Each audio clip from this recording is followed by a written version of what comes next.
चित जगत रूप ब्रज की नित्य सिद्ध सखियां हैं। किनकी बात हो रही है? भगवान की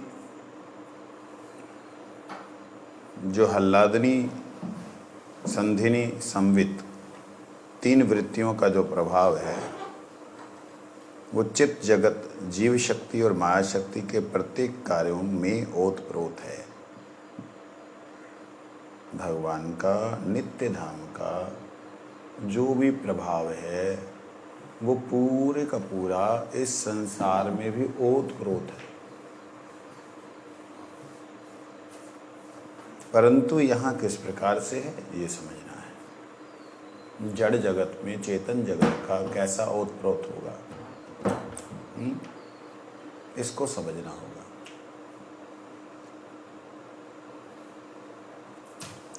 स्वरूप शक्ति की आह्लादनी वृत्ति श्री राधिका के रूप में कृष्ण को संपूर्ण चिद आह्लाद अर्थात चिन्मय आनंद प्रदान करती है। प्रदान करने का मतलब होता क्या उनके पास नहीं है कि उनको दे रही हैं। आनंद प्रदान करने का मतलब तो उनके पास नहीं है। ज्ञान में ही जब आनंद है तो फिर आनंद बाहर से क्या मिलना। सच्चिदानंद तत्व तो एक है ना। तो आह्लादनी शक्ति जो है उनको आनंद कहते हैं। तो जब एक ही तत्व में आनंद है तो उसको बाहर से आनंद क्या मिलना। ये उसी प्रकार से समझिए जैसे एक गाने वाला, उसके सारे हृदय मन में उसके राग हैं, लेकिन जब वो गाता है गाते गाते कभी वो कोई हरकत करता है, कोई उसमें से अलंकार लेता है तो कहता आह, उसको ही आनंद आता है। अपनी हुई गाई अपनी ही कला में उन्हें आनंद आता है।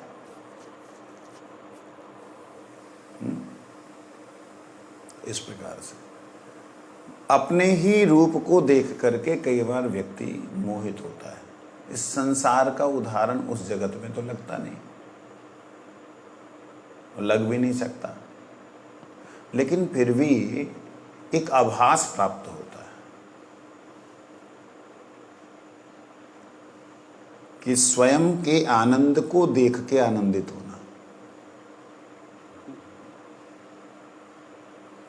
स्वयं के ज्ञान को देख करके आह्लादित होना,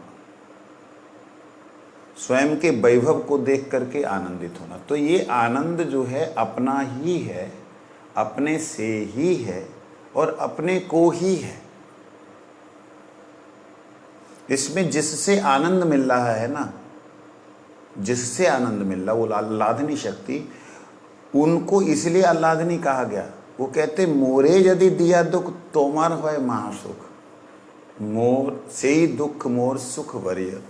अगर आपको मुझसे अलग हो करके, मैं आनंदमयी सत्ता आपकी आनंदमयी शक्ति हूँ, परंतु अगर आपको मुझसे अलग हो करके आनंद मिल रहा है और मैं आपसे अलग नहीं रह सकती हूँ, परंतु मैं आपसे अलग रह करके दुखी हो करके परम सुखी हो रही हूँ, क्योंकि आपको आनंद मुझसे अलग हो करके मिल रहा है। वाह, हे पूर्णानंद, आप वास्तविकता में पूर्णानंद हैं। आपके आनंद में मेरा आनंद है। ये है आह्लादनी शक्ति की क्रिया, जो इस जगत में कहीं भी इसका प्रतिफलन नहीं है। कहीं कहीं छाया देखी गई तो उनको सती बोला गया है हमारे ऋषियों ने। तो इसमें यहाँ पे चलते हैं आगे। कहते हैं उन्हें चिदा आह्लाद अर्थात चिन्मय आनंद प्रदान करते हैं। प्रदान मतलब पुनः वापस रिवर्स में दिखलाती हैं। यहाँ पे राधा रानी को वृषभानु नंदिनी भी कहा है। वृषभानु नंदिनी बोलने का मतलब वृषभानु पहले नंदिनी बाद में, ऐसा नहीं। वृषभानु पहले नहीं है, नंदिनी बाद में नहीं है, लेकिन वृषभानु नामक गोप को आनंद देने वाली, इसलिए वृषभानु नंदनी, नंद को आनंद देने वाले इसलिए नंद नंदन। वास्तविकता में यहाँ जिस तत्व की बात हो रही है वहाँ कोई किसी का मैया बाप नहीं है, उस परम तत्व की बात हो रही है। वो एक ही तत्व तीन रूपों में दिख रहा है, वो तीनों ही रूप एक दूसरे को आनंद देने के लिए प्रस्तुत है। ये चीज वे महाभाव स्वरूपा संपूर्ण भावों की समष्टि रूपा है। महाभाव इसीलिए कहा जाता है। श्रीमती राधिका एवं श्री कृष्ण को सब प्रकार के आनंद, स्वयं श्री कृष्ण को सब प्रकार के आनंद प्रदान करती तो हैं ही।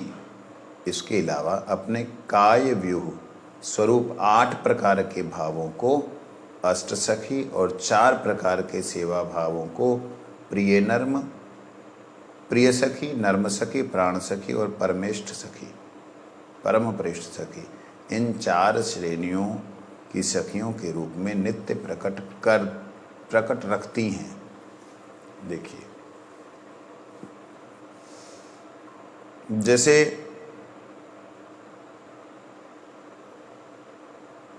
जड़ीय उदाहरण दे रहा हूँ, क्योंकि मैं चिन्मय बात को अगर इस जगत में साधारण रूप से बोलूँगा तो लोग स्त्री और पुरुष में ले जाएंगे इस भाव को। जैसे मानो 2 केमिकल्स को जब कोई मिलाता है, एक नया केमिकल बनता है। उस केमिकल के गुण बिल्कुल अलग अलग होते हैं, मतलब 2 से अलग होते हैं, और वह जब अपने आप में क्रिया करते करते करते करते और रूपों को खड़ा कर देता है तो इसका एक विचित्र ही रूप हो जाता है, मतलब एक बड़ा ही दिव्य भाव हो जाता है। ऐसे ही श्री राधा रानी आह्लादिनी शक्ति अपने मूल तत्व को आह्लाद देने के लिए उन्होंने 8 भाव प्रकट किए। वो 8 भाव जो हैं अष्ट सखी। अब 8 भावों के अनुगत्य में उन 8 भाव किससे परिपुष्ट होंगे? 8 जो भाव हैं उन्हें भी तो कुछ पुष्टि के लिए चाहिए। पुष्ट के लिए उनको 4 प्रकार के सेवा भाव मिलते हैं। सेवा भाव मतलब सखियां। एक है प्रिय सखी, एक नर्म सखी, एक प्राण सखी, एक परम प्रेष्ठ सखी। ये उनको श्री राधा रानी को उनके 8 भावों को पुष्ट करने के लिए राधा रानी ने ही विचार किया, अरे इसके लिए तो ये, इसके लिए तो ये, इसके लिए तो ये, इसके लिए ऐसा होना चाहिए। तो जैसे जैसे जैसे अपने बारे में होता है ना, कई बार हम लोग कोई कलाकृति बना रहे होते हैं तो सोचते हैं यहाँ से ऐसे आया, इसको ऐसे करके देखूँ तो अच्छा लगेगा, अरे नहीं इसके साथ थोड़ी बिंदियाँ और डाल दूँ तो अच्छा लगेगा। अपनी ही कला को प्रस्तुत करने के लिए जब हम प्रयास करते तो हमारे अंदर विचार आते हैं। ये इच्छा शक्ति है राधा जी। जैसे विचार आता है वो क्रिया में परिणत हो जाता है, जैसे विचार आता है वो सामने प्रस्तुत हो जाता है। ये बात है। कहते ये समस्त सखियां चित जगत रूप ब्रज की नित्य सिद्ध सखियां हैं। ये गोलोक धाम की सिद्ध सखियां हैं, मतलब ये सब सारी की सारी भगवत स्वरूपा हैं। इनको अगर हम भगवान भी बोल दे तो कोई इसमें प्रॉब्लम नहीं। मतलब ये चाहें तो कितने ही ब्रह्माओं को जन्म दे सकती हैं, सृष्टियों को जन्म दे सकती हैं, इतनी सर्व समर्थता है इनमें। जैसे योग माया देवी हैं या महामाया देवी हैं दुर्गा जी, जैसे दुर्गा जी कितने ही ब्रह्मांडों को पैदा कर सकती, नाश कर सकती, है ना। इसी प्रकार से नित्य सिद्ध सखियां जो हैं इनको कुछ लेना देना नहीं सृष्टि में क्या हो रहा है क्या नहीं हो रहा, किसी का आ रहा है कोई उत्पाद पता ही नहीं है। मतलब एक प्रैक्टिकली चीज़ समझी जाए तो इन लोगों को कुछ ज्ञान ही नहीं है जड़ जगत का। आप सोचना भी चाहें ना जड़ जगत में कैसा होता होगा, आएगा ही नहीं। अरे ऐसे क्यों बोल रहे हो, जब भगवत तत्व तो उन्हें पता तो लग जाना चाहिए। ज्ञान को अज्ञान का आभास नहीं होता है। स्वयं प्रकाशमान जो तत्व है उसे अंधेरे का ज्ञान नहीं होता है। जो स्वयं प्रकाशमान है, स्वयं से प्रकाश जिसका निकाल, उसको अंधकार का क्या ज्ञान है। जो दूसरे से प्रकाश प्राप्त करता है उसे अंधकार का ज्ञान होता है। जो दूसरे से शरीर प्राप्त करता है उसे शरीर का आभास होता है। ये स्वयं शरीर है ही नहीं, आत्मा ही है, स्वयं प्रकाशमान है। इसलिए ये सखियां ब्रज की नित्य सिद्ध सखियां हैं। बता तो दिए इनके कार्य क्या हैं।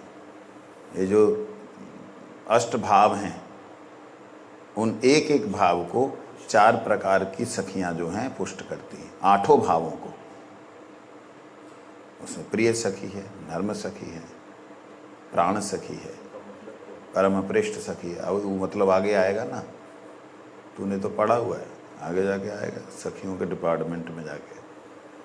अभी तो शक्ति डिपार्टमेंट चल रहा है। स्वरूप शक्ति की संवित वृत्ति ब्रज के समस्त प्रकार के संबंध भावों का प्रकाश करती है। देखिए, स्वरूप शक्ति की संवित वृत्ति, संवित वृत्ति मतलब समस्त समग्र को जानने वाली वृत्ति जो है वो भावों को प्रकट करती है। यहाँ पे ये कृष्ण के संपूर्ण प्रकार के भावों का प्रकाश करती है। ये जो है ना संवित, कृष्ण ही संवित है, चित्त शक्ति है, वही संपूर्ण प्रकार के भावों का प्रकाश करती हैं। कृष्ण करती हैं। अब शक्ति के शब्द में जब हम उन्हें प्रयोग करेंगे तो ती शब्द ही आएगा। ठीक है ना, इस बात को समझना होगा। हमारे यहीं पे स्त्रीलिंग और पुल्लिंग है, उधर स्त्रीलिंग और पुल्लिंग नहीं है। आप कहें ये क्या बात बोल रहे हैं, बिल्कुल सही बोल रहे हैं। थोड़ा ध्यान से समझेंगे समझ आएगा। आपको मालूम है ये काममयी सृष्टि कब शुरू हुई थी? मनु शतरूपा से। उससे पहले मनोमय सृष्टि थी। ब्रह्मा जी ने कहा ओहो भगवत धाम के ऐसे ऐसे नन्हे नन्हे जो है भगवान के जो पार्षद हैं, परिकर हैं, बालक हैं, वो प्रकट हो गए। हृदय टक टक टक टक टक 4 प्रकट हो गए, चतुर्सत। भगवान के धाम में दिव्य वाद्य यंत्र बज रहे हैं, नारद जी प्रकट हो गए, करताले हो रिंग रिंग रिंग। तो ये मानसिक पहले सारी की सारी सृष्टि हुई, परंतु उस सृष्टि को संपूर्ण रूप से आसक्त और बद्ध करने के लिए मनु और शत्रुपा के रूप में जब काममय सृष्टि प्रारंभ हुई, वासनामय सृष्टि प्रारंभ हुई, मलमूत्रमय सृष्टि प्रारंभ हुई, तब जाके लोगों की दिमाग में आ ही नहीं रहा कि वहाँ पे ऐसा सब कुछ नहीं है। ये बात है। तो यहाँ कहते हैं जो भाव हैं वो भावों का प्रकाश, चिन्मय शक्ति, स्वरूप शक्ति की संवित वृत्ति, स्वरूप शक्ति की संवित। अब स्वरूप शब्द के ऊपर थोड़ा ध्यान दीजिए। स्वरूप, स्वयं का रूप, जहाँ स्वयं रूप, एक तो स्वयं का रूप है तो स्वयं अलग है, उसका रूप अलग है। स्वयं रूप जो है वह स्वरूप है, उसका रूप बनाया नहीं, वो स्वरूप है। जो जिसका स्वयं रूप है उसकी एक शक्ति है। स्वयं रूप की, स्वरूप की जो संवित वृत्ति है। वृत्ति मतलब क्या होता है? आदत भी बोल सकते हैं या गुण भी बोल सकते हैं। हाँ, गुण कह सकते हैं। वृत्ति का मतलब होता है क्रिया, कह लो, क्रिया कह लो। उसकी एक स्वाभाविक जो ज्ञानमयी क्रिया है, संवित वृत्ति, ज्ञान की क्रिया, संधिनी वृत्ति, संसाधनों की क्रिया, जहां समग्र को संचालन की क्रिया, आह्लादिनी वृत्ति, आनंद प्रदान वाली क्रिया। अब इसको क्रिया शब्द जैसे हम देते हैं वृत्ति को, तो कुछ स्पष्ट हो जाता है। आगे चलते हैं। कहते संधिनी ब्रज। अब ये तो हो गई स्वरूप शक्ति की, आह्लादनी शक्ति के बारे में, ठीक है। आह्लादनी के बारे में क्या हुआ, जितने सखियां हैं, सारी नहीं, विशेष करके अष्ट सखियां मूल, और उनके नीचे प्रिय सखी, नर्म सखी, प्राण सखी, परम पृष्ठ सखी, ये उनके भावों को पुष्ट करने के लिए है। जैसे वातावरण भी वैसा होना चाहिए कि जिससे कि ये पेड़ में फल लगे, नहीं तो सारे साल जल देता रहा, जल देता रहा, जल देता रहा, ऋतु आए फल होए, माली सींचे सो घड़ा, वो वाला सिस्टम यहाँ नहीं है। यहाँ पे तो एक एक भाव के साथ साथ ये चारों के चारों भाव प्रकट है, यहाँ नित्य है। तो चित्त शक्ति का, आह्लादनी का कार्य क्या हो गया, राधा रानी और संपूर्ण भावों को सेवा जो प्रदान करने के लिए, आनंद देने वाली, भावों को आनंद देने का जो स्वरूप है वो आह्लादनी। और जो चित्त शक्ति है, ये क्या लिखा रे, चित्त शक्ति, अच्छा चित्त शक्ति के कार्य लिखे। चित्त शक्ति वहाँ पे क्या क्या कार्य, उस जगत के कार्य वो लिखे। हाँ, ये थोड़ा आगे आ रहा है, अभी उसको थोड़ा फिर बतलाते हैं। इसमें संधिनी शक्ति जो है, संधिनी बल शक्ति, बलराम शक्ति, भगवान की ऐश्वर्य शक्ति, भगवान की विलास शक्ति, वह क्या करती है, विलास करने के लिए वह वन, उपवन, गांव, वृंदावन, गोवर्धन, राधा रानी, कृष्ण सखा, सखियों के कलेवर आदि रूपों में प्रकट होती है,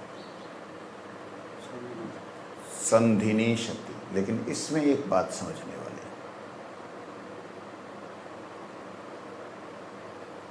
है, ये इस जगत के लिए बताया है, वो उस जगत के लिए बतलाया था।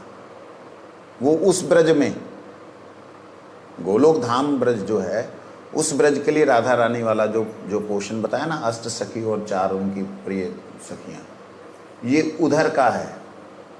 और जब ये बतला रहे हैं कि कलेवर वाली बात, भगवान का, राधा रानी के कलेवर की जहां बात आ रही है, वो है इस जगत की बात। कल हमने इसे क्लियर किया था, है ना, कल समझ में आया था ना। वहाँ कलेवर हो नहीं सकता है, वहाँ कलेवर हो नहीं सकता, चिन्मय से कलेवर है, लेकिन अलग से कुछ नहीं है कलेवर। वहाँ स्वरूप तो हैं, लेकिन अलग से कोई आवरण लेना नहीं पड़ता, उनके नित्य सिद्ध स्वरूप हैं। तो यहाँ पर संधिनी, यहाँ शब्द लिखा है ब्रज के पृथ्वी, पहले शब्द लिखा है वो आपने वहाँ नोट नहीं किया। ये वन उपवन सीधा आ गया ना, यहाँ पे लिखना चाहिए थे ब्रज के पृथ्वी जल आदि से युक्त ग्राम। ये जब आ जाता है तो पता लग जाता है कि पृथ्वी के ऊपर जो जल आदि ग्राम हैं, उनकी बात हो रही है। वन हैं, उपवन हैं, वो इस जगत की बात हो रही। तो उस जगत में वन उपवन इत्यादि नहीं है क्या? उसमें है, लेकिन उसमें पृथ्वी शब्द का प्रयोग नहीं है। वहाँ की पृथ्वी शब्द मतलब वहाँ के आत्माएं, वहाँ पे आत्माएं हैं। यहाँ में पृथ्वी का मतलब है धूल के कण।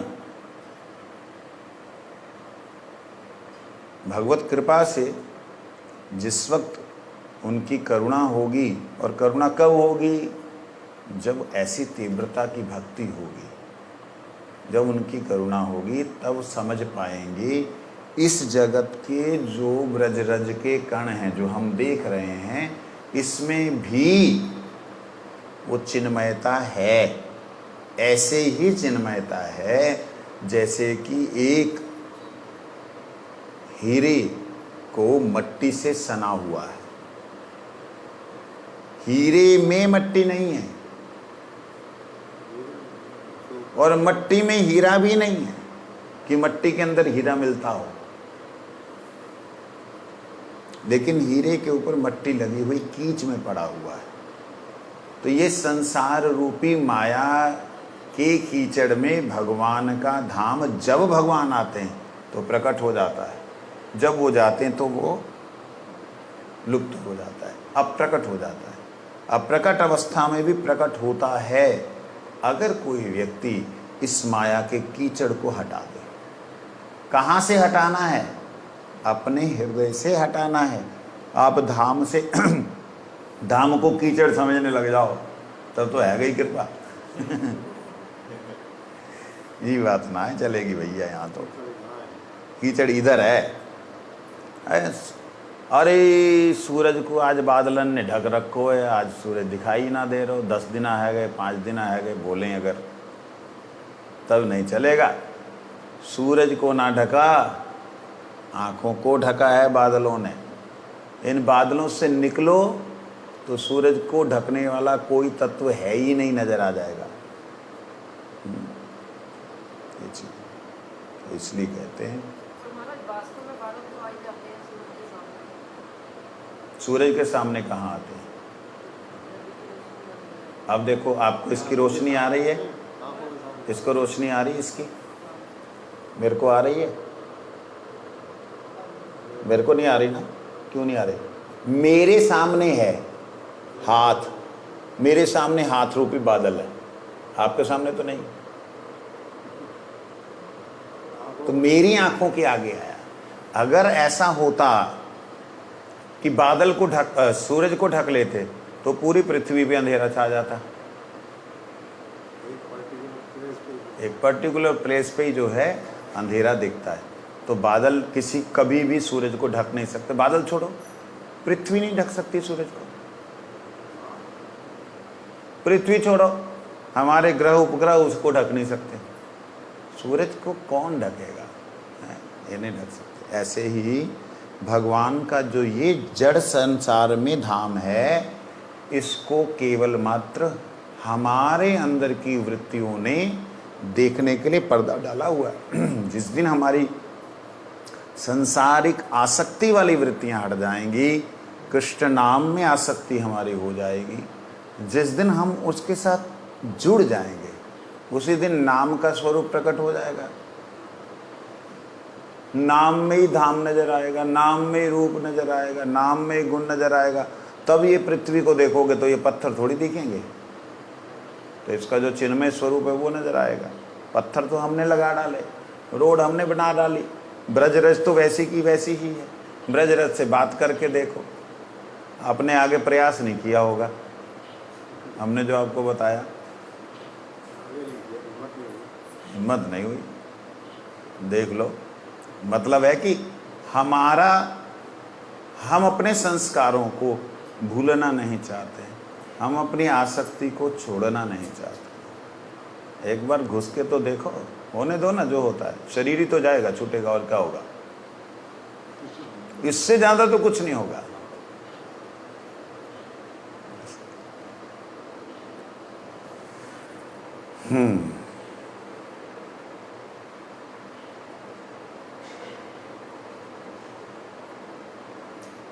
आगे कहते हैं, दास श्री राधिका, श्री कृष्ण, सखी सखा, गोधन और दास दासियों के चिन्मय कलेवर और विलास के समस्त प्रकार के चिन्मय उपकरणों को प्रकाशित करते हैं।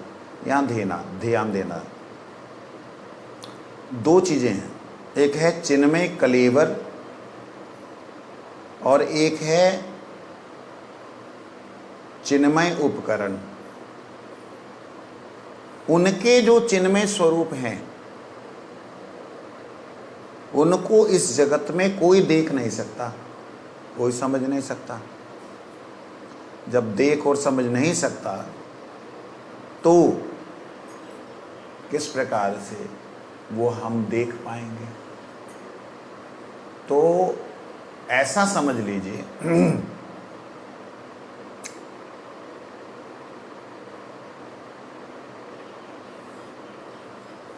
कि सूरज ने कृपा करके हमारी पृथ्वी पर अपनी किरणों को भेजने के लिए एक ऐसी लेयर बनाई जिसको ओजोन कहते हैं। लेयर बनाई जैसे क्या कहते हैं? अगर वो ना बनाता तो क्या हम उसके पास टिक पाते? संभव ही नहीं। उसके सामने टिक पाते स्वामी जी?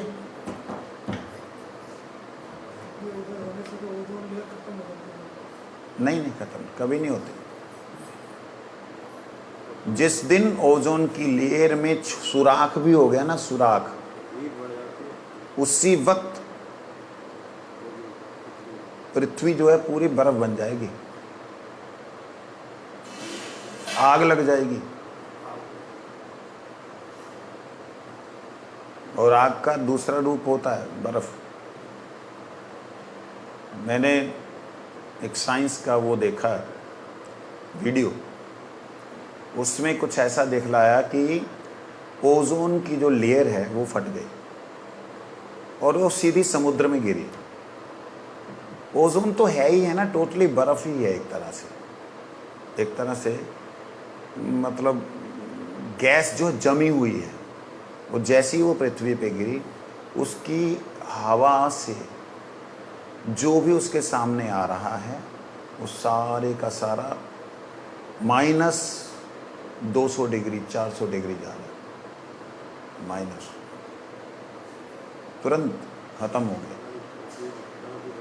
ये बताया उन्होंने उस साइंस की वीडियो में।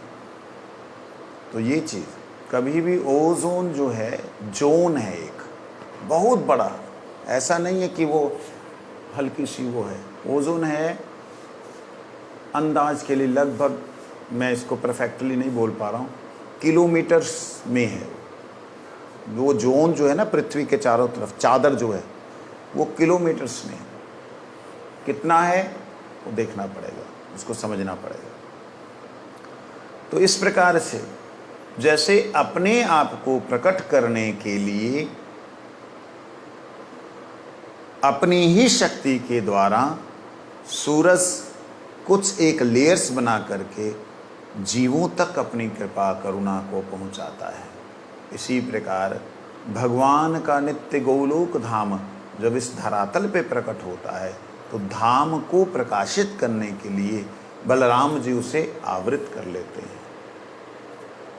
और आवृत करने से क्या होता है? बलराम जी की करुणा से जीव उस धाम को देख पाते हैं। बलराम जी कौन? गुरुदेव का मूल स्वरूप, जहाँ से गुरुदेव प्रकाशित हो रहे हैं, जहाँ से गुरुदेव का हृदय भगवत धाम बन गया है। एक कुछ राधा रानी के परकर भी होते हैं, मैं उन लाइन का तो हूँ नहीं, तो उनका अलग सिस्टम चलता है। तो बलराम स्वरूप जो हैं, गुरुदेव की करुणा जो है वो बलराम की करुणा वास्तविकता में, जो भक्ति में बल प्रदान करें वो बलराम। वेदांत का एक सूत्र आता है, बलहीन ना लभ्य। जो बलहीन है, बल शक्ति नहीं है, शक्तिहीन है, उसको वो प्राप्त नहीं होते। तो बल कौन सा? भगवान का बल। कौन सा बल? जिस बल से उन्होंने इस जगत में सारे चिन्मय तत्व को प्रकाशित किया। सूरज मान लो प्रकाशमान तत्व, प्रकाशमान तत्व को भी प्रकाशित करने के लिए हमें जरूरत पड़ती है। ये बात है। आगे कहते श्री कृष्ण की श्री कृष्ण आह्लादिनी के प्रणय विकार रूप परमानंद में सर्वदा विभोर रहते हैं तथा संवित वृत्ति द्वारा प्रकटित भिन्न भिन्न भावों से युक्त होकर, अब देखो संवित वृत्ति के द्वारा कौन? कृष्ण। अब कृष्ण से ये वृत्ति अलग हो गई क्या? नहीं। कृष्ण की संवित वृत्ति के द्वारा प्रकटित भिन्न भिन्न भावों से युक्त होकर प्रणय रस का आस्वादन करते हैं। प्रणय रस क्या होता है? संसार के लोगों के लिए प्रणय रस तो फिर वही गंदा कूड़ा। प्रणय मतलब होता है जहाँ पे प्रकृष्ट रूप से न्याय देना ही देना है, लेना है ही नहीं। जैसे वय होता है ना, ऐसे न्याय होता है जहाँ पे प्रेम दिए ही जा रहा है, प्रेम के बदले में सुख लिया नहीं जा रहा है, सुख दिया ही जा रहा है, वही प्रणय होता है। इस संसार में कहाँ प्रणय है जी? बताओ। स्वसुख के लिए ही एक दूसरे से मिलते हैं। और मैं कई बार मजाक में बोलता हूँ, कहते कि संसार में सुख है। मैंने कहा कैसा सुख है? कहते जब आप जानोगे तब पता लगेगा। मैंने कहा हम जाना जूना पड़ा हुआ है। अब प्रैक्टिकल में बताओ, 2 एम्प्टी डिब्बे एक दूसरे में क्या भर रहे हैं? खाली है ना। वो सोचता दूसरे से सुख मिलेगा। अगर स्वयं में सुख है, किसी एक भी पर्सन को अगर सुख जिसके पास हो तो वो तो सुखी रहेगा। वो दूसरे की तलाश क्यों करेगा? अच्छा, दूसरा दूसरे की तलाश क्यों करेगा? अगर दो व्यक्ति एक अपर की चिंता करते हैं या तलाश करते हैं, इसका मतलब ये है कि उनमें सुख नहीं है, दूसरे में खोज रहे हैं। अरे भैया, जब इसमें सुख नहीं है तो दूसरे वाला इसमें क्या सुख ढूंढ रहा है? इसलिए इस संसार में एम्प्टीनेस है, और एम्प्टीनेस में ही सोचते हैं सुख है। परंतु वहाँ पे ऐसा नहीं है। वहाँ उस दिव्य धाम में एक दिव्य भाव है। क्या है? पूर्ण हैं। पूर्ण होने के कारण ही नए हैं। वहाँ पे आनंद प्रदान करने के लिए आनंद लिया जा रहा है। ये कोई बात समझ नहीं सकता इस संसार का व्यक्ति। मैं आपकी सेवा करना चाहता हूँ। अरे सेवा के बदले तेरी मैं क्या सेवा करूँ? कछु ना है मोह तो सेवा में आनंद आवे। तो ले भाई, तू आनंद ले ले, मोह आनंद मिले या ना मिले। अब वो सेवा जो कर रहा है उसे आनंद आ रहा है, गुरुदेव के श्री चरणों को दबा रहा है। अब गुरुदेव ये सोच रहे हैं कि चल तेरे के आनंद के लिए मैं दबा रहा हूँ, लेकिन उन्हें जरूरत नहीं है। इसीलिए तो दुर्वासा ऋषि के पास में गई गोपियाँ बड़े उपहार लेकर के, पकवान लेके। दुर्वासा ऋषि कहते हम तो भैया दूब को रस खावें, दूब को रस पी करके नहीं, वही से हम आनंद ले में, वही तो हमारा जीवन चल रहा। जब गैया दूब के रस को खाए कि नहीं दूध देवे, तो हम तो गैया को जरा दूध ना दे रहे, हम तो वही में तृप्त है रहे। इसलिए गैया को दूध ना पी में, हम बात से बनी कहू चीज़ ना खावें। अरे बाबा, हम तो बड़ी मेहनत करके बना के लेके आई तेरे ताई। गोपियाँ कहवे लगी, ऐसो कैसो करो गुरुजी, तुम कृष्ण के गुरुजी हो, हैं, हमारी नेक तो बात मान लो। कहते देखो आपकी इच्छा है, सत्य बात बतलाऊं, इसका तनिक भी स्वाद मुझे ना मिलेगा। अरे जी जी देख रहे हो, रबड़ी है यहाँ में जी, अमरती है जी, जलेबी है जी, जी है, वो 1000 तरह की तो वो मिठाइयाँ, 1000 तरह के पकवान, और क्या बोलते हैं उसको, अन्य सामग्रियाँ लेके भी 1 2 4 थोड़ी आई हैं, बहुत सारी आ गई। कहते देखो गोपियों, तुम्हारा सम्मान रख रहा हूँ क्योंकि तुम्हें श्री कृष्ण से प्रेम है और कृष्ण से हमहू प्रेम है। अच्छा ठीक है, एक काम करो, मैं मुंह खोल रहा हूँ, तुम वहाँ में डाल दो। तो तुम मुंह खोल रहे हो, डाल दो मतलब, अरे ऐसे किया, इतना बड़ा मुंह बना दिया, डाल दे जा। मैं सबरी की सबरी, थाली की थाली उलट करके वहाँ में चली गई, और gutter gutter gutter gutter gutter करके सबरे दुर्वासा ऋषि खाए गए। कोई प्रसादी वरसादी तो मिली ना है। गोपिन को बोली है गो तुम्हारो? हाँ है गो। तो गुरुजी अब तुम्हारो ठाकुर की कृपा से तुम्हारो प्रेम नित्य अजर अमर रहे, अविनाशी रहे, ये हमारो आशीर्वाद है। अच्छा हम अब जामें? हाँ जाओ। कैसे जामें? तो जमुना जी तो इतनी बड़ी हैं। कहते कैसे आई? तुम आई तो मई लंगते, कैसे आई? कहते पतो ना है, कन्हैया ने कही कि अगर हमने कबू कोई स्त्री को स्पर्श ना कियो होए तो जमुना महारानी रास्ता दे दो। जमुना जी ने रास्ता दे दिया। ओ अच्छा, अब जाके जी कह दियो अगर दुर्वासा ऋषि केवल दुर्वा रस से संतुष्ट रहते हो तो जमुना महारानी अगर उन्हें कोई और पकवान ना खायो हो जीवन में तो रास्ता दे दो। ले अब वही तो तुमने खायो, एक बोल पड़ी बीच में से, तो इतने में योगी तो ध्यान लगा लिया। अरे ले गुरु जी जवाब ना दे रहे, चल बस पिटी, चल गई जमुना महारानी। तेरी लीला तू ही जाने, हमें कुछ ना है पता। हम तो देख रही कन्हैया हमारे संग में खेले डोले नाचे कूदे सब कछु करे। हम वाए चुम्बन लेवे भू हमारो चुम्बन लेवे, हम वाए गले ते लिपटे भू हमारे गले ते लिपटे। अब से सब कुछ होवे के बाद में वो कह रहा हूँ मैंने कभी कोई स्त्री को स्पर्श ना कियो, मैया तू जाने और कन्हैया जाने, हमारी समझ में कुछ ना आ रहा। जमुना जी बह रही हैं। बोली पहले वाला ही मंत्र बोल लो। पहले वाला बोला कि कन्हैया ने अगर कोई नारी को स्पर्श ना किया हो तो भैया रास्ता दे दो मैया। वो चल रही है, चल। अरे अब तो जी मंत्र ना सुन रही, ये वालों ना सुन रही, कहा करें? अच्छा एक काम करें, अभी गुरुजन ने मंत्र दियो ना भैया बोल डालो। अरे अभी तो खवाए के आए भाई, चुपचाप रहो। ललिता जी ने बुलाया, चुप चलो सब। ललिता जी का इशारा सब मानती हैं। ललिता जी का मतलब शासन सब पे है, ठाकुर जी पे भी है, राधा रानी पे भी है। ललिता जी तो चलो री चलो। राधा जी को आगे किया। राधा जी ने कहा, राधा जी तो जानती गुरु जी ने कभी जीवन में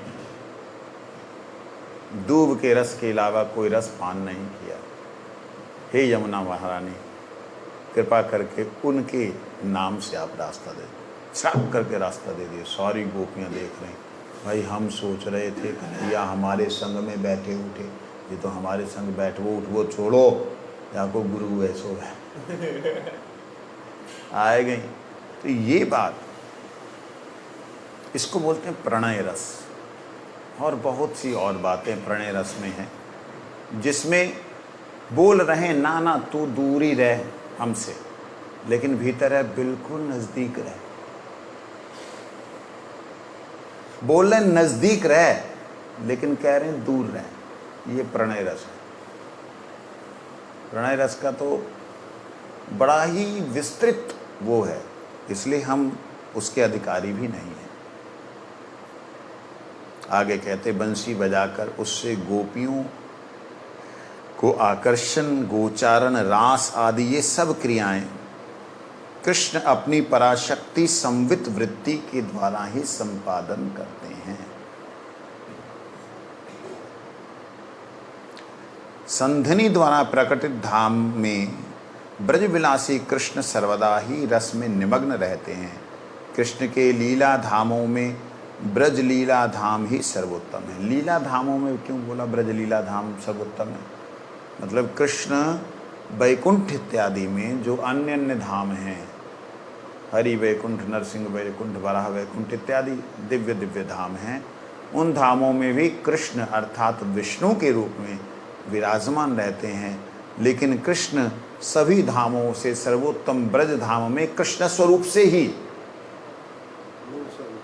मूल स्वरूप से ही विराजमान रहते हैं। ब्रजनाथ कहते हैं आपने अभी बतलाया है कि संधिनी, संवित, आह्लादिनी ये तीनों स्वरूप शक्ति की वृत्तियां हैं तथा स्वरूप शक्ति के एक अणु अंश को जीव शक्ति और उसके छाया अंश को माया शक्ति कहते हैं।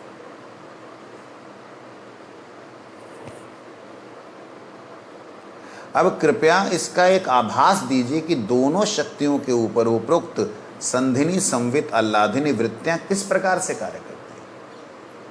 आपने अभी कौन सा बतलाया? चिन्मय धाम का सारा विस्तार बतलाया, लेकिन कृपा करके मुझे बतलाइए कि ये चिन्मय धाम का विस्तार जो है, वो चिन्मय धाम का विस्तार इस माया में और जीवों में कैसे प्रकटित होता है, जीवों में कैसे उसकी छाया दिखलाई दे रही, इसको आप बतलाइए। ये बात उन्होंने पूछी। बाबा जी कहते हैं जीव शक्ति स्वरूप शक्ति की अनुशक्ति है। स्वरूप शक्ति मतलब चिद शक्ति। अब चित्त शक्ति का मतलब वहां सत नहीं है, अर्थात उसका स्वरूप सिद्ध नहीं है। संधिनी कलेवर का होता है ना, कलेवर प्रकाश करना, तो अभी उसका रूप जो है वो प्रकटित नहीं है, वो एक लिक्विडिटी फॉर्म में है। जीव एक तरह से दिव्य प्रकाश का एक बिंदु है, लेकिन उसके अंदर सब कुछ है। ज्ञान, बल, क्रिया, मतलब इच्छा, क्रिया और अनुभूति, तीनों उसके अंदर वृत्तियां हैं, क्योंकि है किसका अंश? चिद का अंश है। चिद का अंश होने के नाते उसके अंदर ये वृत्तियां हैं। चिद का मतलब किसका? स्वरूप शक्ति का।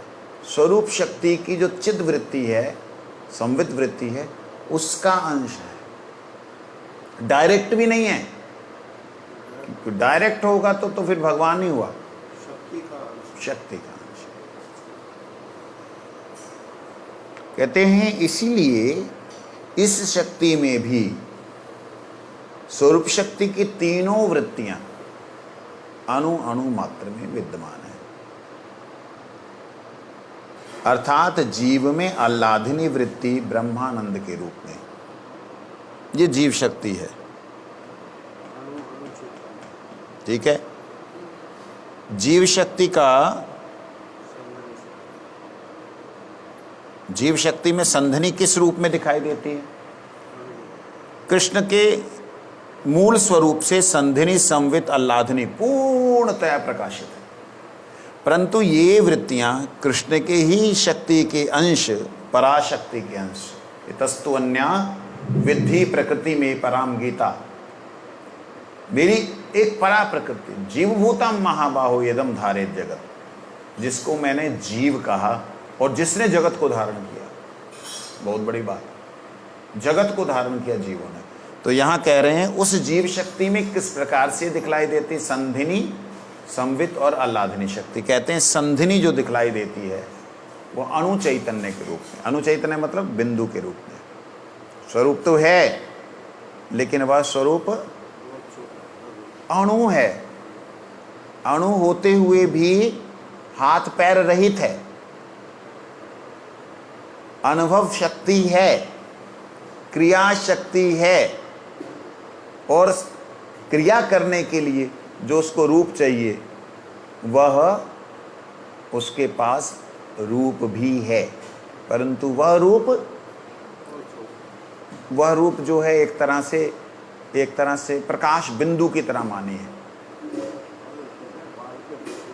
हाँ, लेकिन वो 10,000वां हिस्सा ही बड़ा प्रकाशमान है। सारी शक्ति। हाँ, तो इसलिए जो सत है, सत का मतलब समझना हमेशा के लिए, सब लोगों के लिए बोलना, सच्चिदानंद रूप निराकार। निराकार नहीं होता, चिदानंद निराकार हो सकता है। जब सत बोल दिया तो वो स्वरूप है। सत का मतलब ही स्वरूप है। सत शब्द से ही सत्ता, सत शब्द का मतलब सत्ता, सत्ता का मतलब जिसका महत्व है उसकी सत्ता होती है। जो है उसकी सत्ता है, जो नहीं है उसकी सत्ता नहीं होती। तो इसलिए वो सत जब बोलते हैं तो मतलब स्वरूप। उसके बाद चिद, सत मतलब अणु चैतन्य, चिद का मतलब है संवित शक्ति। जो कृष्ण की संवित शक्ति यहाँ क्या है?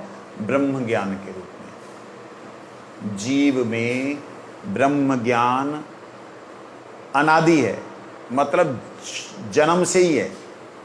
तटस्थ अवस्था से ही है। ब्रह्म ज्ञान बोला गया, ये ब्रह्म ज्ञान अज्ञानता में कैसे जा सकता है? अणु है, इसलिए लुढ़क सकता है किधर भी, समझे नहीं। उसके बाद हल्लादनी, वो भी ब्रह्मानंद है, ब्रह्म का आनंद। क्यों ब्रह्मानंद है? क्यों ब्रह्म ज्ञान है? क्यों है? उसका कारण, क्योंकि ये प्रकट ही ब्रह्म से हुआ है। जो तत्व जिससे प्रकट होता है उसी का तो उसको ज्ञान होगा, है ना। जो तत्व जहां से प्रकट हुआ है वहीं पे तो उसका आकर्षण होगा, उसी का अंश है। तो जीव अंश ब्रह्म से, ब्रह्म का है। ब्रह्म जो है भगवान का दिव्य प्रकाश है, इसलिए भगवान मूल प्रकाश, उसकी शक्ति पराशक्ति, पराशक्ति का अंश जीव। जीव की जो वृत्ति है वह वृत्ति अपने मूल तक है, परंतु जब बल शक्ति के द्वारा, भगवान की जो संधिनी शक्ति के द्वारा जब कृपा होती इस जगत में, भगवान का वह दिव्य धाम इस जगत में प्रकट होता है, यही ब्रह्म ज्ञान जो है वो उसकी तरफ आकर्षित हो जाता है, ब्रह्मानंद की तरफ आकर्षित, ब्रह्मानंद से पर ब्रह्म में आकर्षित हो जाता है। ये बात कही गई। आगे माया शक्ति में किस प्रकार से इनका वो है, वो हम लोग फिर बाद में सुनेंगे। वंश